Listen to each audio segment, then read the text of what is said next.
What are my parting words? आजकल सभी coaching वाले मतलब लास्ट मिनट टिप्स, तो लास्ट मिनट टिप्स क्या है? व्हाट इज और are your last minute tips before prelim 2021? ये आज 5 तारीख है और 10 तारीख को प्रीलिम्स है। पहला तो बहुत सारे लोग ये मुझे मेल से और ये मैसेज वगैरह से प्रश्न पूछते हैं कि ब्लैंक की प्राइवेट टेस्ट सीरीज वो किसकी आप जानते हैं, उसमें मेरा सिर्फ बहुत कम स्कोर हो रहा है, मे बी 60 स्कोर। तो मुझे लगता है कि मेरा प्रीलिम क्लियर नहीं होगा। मेरा मॉक टेस्ट में मार्क्स कम आ रहा है, इसलिए मुझे लगता है मेरा प्रीलिम क्लियर नहीं होगा। मेरे दोस्तों के बहुत ज्यादा मार्क आ रहे हैं, मुझे लगता है उनका प्रीलिम क्लियर होगा। तो इसका क्या जवाब है भाई? यूपीएससी प्रोफेसर वो किसी प्राइवेट मॉक टेस्ट सीरीज का प्रश्न कॉपी करके पेपर सेट नहीं करता। Pretty much all the questions वो उसके अपने यूनिक और अतरंगी और इजी मीडियम डिफिकल्ट होते हैं। It is not like they are lifting something out of something. तो उधर से पेपर नहीं निकालते। वो उधर का मतलब हर एक आ गया, उसमें मोनाल भी आ गया, वाजीराम भी आ गया, कोई भी आप नाम ले लो। यूपीएससी की क्वेश्चन अलग होते हैं, these are all for practice. उसमें अच्छा बुरे मार्क की बहुत चिंता नहीं करनी चाहिए। कोई बेसिक प्रश्न अपना गलत हो जाए जो एनसीईआरटी में दिया, लक्ष्मीकांत में, इधर उधर, और फिर भी आपका गलत एमसीक्यू टिक हो गया प्राइवेट टेस्ट सीरीज में, then only you should feel bad, otherwise don't feel bad. इसमें तो 80 स्कोर नहीं हुआ तो मतलब ये लक्ष्मण रेखा है और आपका, भाई वो कोई लक्ष्मण रेखा नहीं है, it is a private test series. कितने लोग दे रहे हैं, उसमें से कौन कितनी कैपेसिटी वाला है, वो चोरी किया कि नहीं, ऑनलाइन आजकल तो टेस्ट हो रही है। तो how can you say that जिसके ज्यादा मार्क है वो प्राइवेट टेस्ट सीरीज में he is more intelligent then you? दूसरी जो प्रश्न पूछते रहते हैं लोग, that is more like regret. Regret ऐसी ही, काश मैंने कुछ और टॉपिक पढ़ लिए होते, काश मैंने ये नया मटेरियल देख लिया होता, मुझे लगता है मुझे एग्जाम नहीं देनी चाहिए, मुझे लगता है मैंने कुछ नहीं पढ़ा, मुझे कुछ याद नहीं आ रहा है, या ये जो मेरी देखता हूँ मुझे ये सब नया लगता है। I think I have not studied anything, I think I should skip this attempt.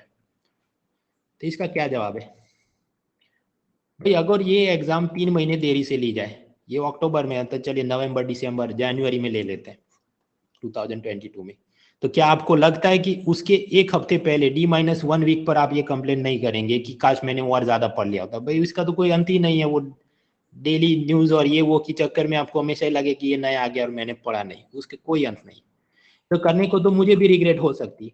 ये जितने गवर्नमेंट स्कीम पोर्टल वगैरह दिए हैंड आउट में, काश मैं और 25 दे देता तो मेरा और चांस बढ़ जाता कुछ प्रश्न निकलने का। तो that is always going to happen, उसके कोई अंत नहीं। देखिए करंट अफेयर्स मैंने आगे भी बीच में आपको बताया कि जैसे 2020 का पेपर था तो उसमें थियरी के 53 प्रश्न थे। 2 साल या उससे पुराने वाले करंट अफेयर्स के 46 थे। लास्ट ईयर का मतलब 1 साल का 2020 और उसके पिछले वाले साल, तो उसमें तो हार्डली एक प्रश्न था, वेस्ट टेक्सास इंटरमीडिएट, तो 100 प्रश्न हुए। लास्ट 1 ईयर का कुछ इतना पूछते नहीं, तो वो बहुत ज्यादा चिंता करनी नहीं चाहिए। अब आपको लगे अच्छा तो 2 साल और उसके पुराने वाला मैं करने बैठता हूँ, किधर करने बैठोगे? इधर तो परीक्षा है, जो पढ़ना था as far as economy is concern, तो मैं आपको इतना कह सकता हूँ 2014 के बाद जितना भी इंपॉर्टेंट चीज हुई थी सब कुछ हम पढ़ चुके हैं, तो विश्वास रखो वो सब है हैंड आउट में। Beyond that nothing we could have done more at this stage. कुछ लोगों के प्रश्न कौन सा सब्जेक्ट ज्यादा रिवाइज करूँ कौन सा कम, वैसे ये सब बातें मैं आगे भी स्ट्रेटेजी वीडियोस में कर चुका था। ये स्लाइड 6ठे नंबर की है, इसमें मैंने सब दिया, ये एनवायरमेंट ज्योग्राफी ये वो, और उसमें थियरी में कितना और लास्ट करंट अफेयर्स में क्या पढ़ना चाहिए, कुल मिलाकर कितना स्टडी टाइम अलॉट करना चाहिए। ये सब आदर्शवादी चिकनी चुपड़ी बातें हैं, जो हो सके वो करना चाहिए। अभी स्टेज पे क्या बोल सकते हैं? Yes there are some subjects where you should allot more time, वो तो कॉमन सेंस की बात है। Environment, agriculture, geography, within geography India की ज्योग्राफी दूसरे नंबर पर, फिजिकल ज्योग्राफी, फिर टाइम बचे तो वर्ल्ड ज्योग्राफी, पॉलिटी करनी चाहिए ऑफकोर्स करनी चाहिए, economy yes, freedom struggle yes, art culture. अब वैसे आर्ट कल्चर को देखो मैंने बहुत कम टाइम अलॉट किया है, वो ऐसा हिट एंड मिस टाइप के प्रश्न आते हैं भाई, आपने भी पेपर देखे हैं सब। बीच में वो प्रतीक नायक सर के साथ भी एक क्लास की थी वो ज्वाइंट एमसीक्यू वाली, देखो कैसा पूछते हैं। उसी तरह मिडिवल, तो मैंने उसको बहुत कम टाइम दिया है फॉर द सेम रीजन। अब वो नहीं हो सकता अपनी कैपेसिटी। साइंस टेक, तो साइंस टेक में क्या करना है? इसरो, फिर आईटी मतलब कंप्यूटर साइंस टाइप की, हेल्थ, तो ये कोरोना, और उसमें भी जो मेन चीजें थी वैक्सीन के अलावा, तो जो जो मेन चीज थी मैंने हैंडआउट में डाल दिए, वो सब देख लेना। आईआर डिफेंस में क्या करना है? समिट और ट्रीटी जो हुए वो मेन वाले वो देखने, खासकर भारत के साथ जो जुड़ा हो। So accordingly you spend the time. ये तो जो टाइम टेबल था वो ऐसी 100 दिन हो तो की बात है, अभी 5 दिन हो तो उस हिसाब से एक्स्ट्रापोलेट करके यू डिस्ट्रीब्यूटेड। ये क्या है? दिस इज अ सरकारी बेंच। ये देखो, ये हो सकती है आपके साथ। सभी गवर्नमेंट स्कूल कॉलेज में कोई बेस्ट लेवल की चीज नहीं होती।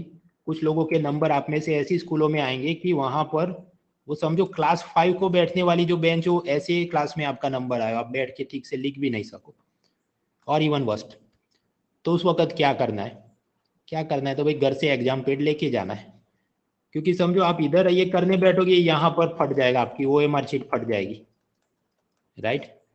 और फिर वो चीटी फट गई, कंप्यूटर में वो स्कैनर बराबर लेगा नहीं, and unnecessarily it creates more problems for you. तो घर से पैड लेके जाओ, वो जो भी 60-100 रुपीज का आता है।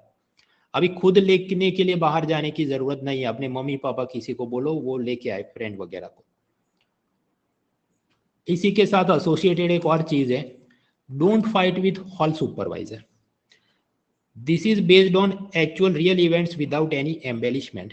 एम्बेलिशमेंट मतलब बढ़ा चढ़ाकर किसी बात को बोलना, ऐसा नहीं है, असल में हुआ है, मैंने एक जमाने में देखा है। सीन ऐसा था, ऐसा ये क्लासरूम था। अब देखिए लाइट ही नहीं है, इलेक्ट्रिसिटी तो नहीं थी, ये जो खिड़की दरवाजे में कुछ दिखे नहीं इधर आप बैठो तो अब क्या करें? बेंच टूटी हुई है, रूम बहुत छोटा है, मुझे कुछ दिख नहीं रहा है, क्वेश्चन पेपर भी मैं नहीं पढ़ पा रहा हूँ। तो आप क्या कर सकते हैं? आप हॉल सुपरवाइजर को रिक्वेस्ट कर सकते हैं, प्लीज सर मदद कीजिए। उसमें हुआ ये कि जो ऐसे कोने में लोग थे, वो प्लीज वाली भावना उनमें नहीं थी, वो दादागिरी वाली भावना थी कि मैं ऑलरेडी IAS बन चुका हूँ और बस ये चेंज करो, ये ऐसा क्यों है, मेरे को झंडा लेकर इधर ही आंदोलन करना है। अब वो झंडा लेने तो बैठे, अपन उसमें ये हुआ कि हॉल सुपरवाइजर था, वो भी खुद को IAS और IPS से बड़ा ही समझता था, मोस्ट प्रोबेबली कुछ प्राइमरी स्कूल टीचर ही होगा, पर everyone is a king in their own place.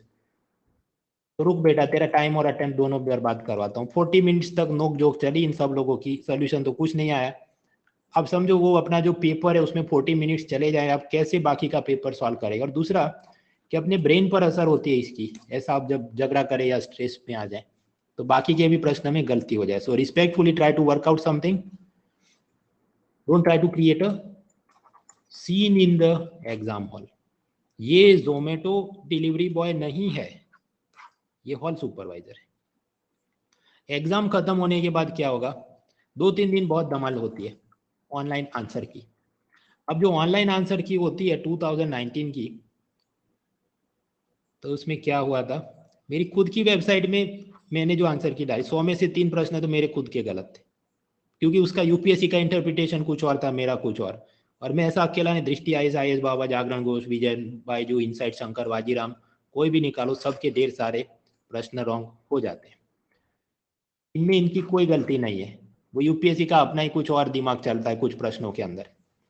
तो बहुत ज्यादा हाई हाई नहीं करनी चाहिए कि मेरा कट ऑफ क्या है और आंसर की, और टेलीग्राम ग्रुप में इधर उधर डालते रहे मेरा होगा कि नहीं। भाई पहली बात आप समझिए, ये जितने टॉपर अभी निकले, आपने बहुत सारे सक्सेस इंटरव्यू देखे होंगे, फर्स्ट अटेम्प्ट वाले कितने? बहुत कम। तो 2-3-4 अटेम्प्ट तो आपके लगने ही, ऐसा समझ के चलो।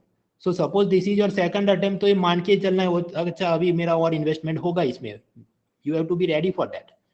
तो इरिस्पेक्टिव ऑफ स्कोर, अभी 60 बना, 90 बना, 100 बना, नेक्स्ट ईयर तो आपने मेंस देनी पड़ेगी। अगर इस बार नहीं हुई तो मेंस की तैयारी चालू करो, उसके जो भी ऑप्शनल क्लास और जनरल स्टडीज और एथिक्स का खेल शुरू करो। Of course one cannot remain aloof to all this. आपने भी वो आंसर की कट ऑफ वो सब ठीक है, थोड़ा शौक पूरा कर लिया अपन, ये मेन चीजें करके कुछ लोग चिपके रहते हैं इधर ही 15 दिन तक कमेंट सेक्शन में, जैसे यही इधर तुम साबित करो दूसरे के सामने कि तुम्हारा आंसर सही है और उसका गलत है, तो कौन सा UPSC मेडल देने वाली, उसका कट ऑफ तो बनना है जो बनना है। So don't waste times like that. तो ये सब चीजें थी, अभी बोलने को तो और भी है, पर ultimately this is what I would like to say. तो मैं इधर क्लास खत्म करता हूँ, इसके बाद जो भी पूछे जहां भी पूछे वो भगवान मालिक है। I wish you all the best and I will see you after the exam is over. मैं आंसर की डालता हूँ, लेट अस होप कुछ निकल के आए। So thank you all of you.